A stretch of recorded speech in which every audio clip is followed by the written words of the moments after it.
বাংলাদেশ জামায়াতে ইসলামী তার নিবন্ধন ফিরে পেল এবং প্রতীকের ব্যাপারটিও ইলেকশন কমিশনের সামনে রেফার করা হলো আদার ইস্যু হিসেবে।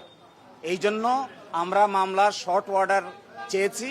আমরা আশা করি আগামীকালকের মধ্যেই মামলার সংক্ষিপ্ত আদেশ আমরা হাতে পাব। এই সংক্ষিপ্ত আদেশ আমরা ইলেকশন কমিশনের কাছে অ্যাপ্রোচ করব। বাকিটা ইলেকশন কমিশন আইন অনুযায়ী অতি দ্রুত জামাতের নিবন্ধন এবং জামাতের প্রতীক বুঝিয়ে দিবেন, এটা আমরা প্রত্যাশা করি।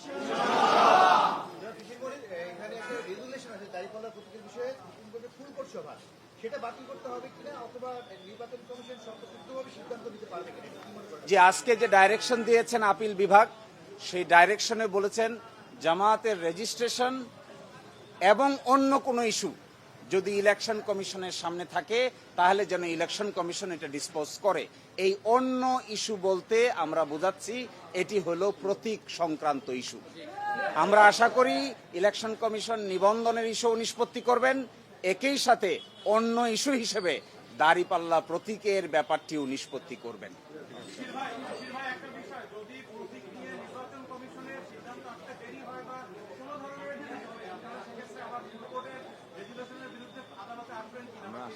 না, আমরা প্রত্যাশা করি বাংলাদেশ সুপ্রিম কোর্টের সর্বোচ্চ আদালতের রায় চূড়ান্ত। কে কবে কখন প্রশাসনিকভাবে সিদ্ধান্ত নিয়েছেন এগুলো বিচারিক কোনো সিদ্ধান্ত নয়। এই জন্য আমরা প্রত্যাশা করি ইলেকশন কমিশন রায়ের কপি পাওয়ার পরে অবশ্যই দ্রুততম সময়ের মধ্যে এই দুটো বিষয়ের সিদ্ধান্ত নিবেন এবং আমাদের প্রত্যাশা কার্যকর হোক, এটাই আমরা গভীরভাবে বিশ্বাস করি।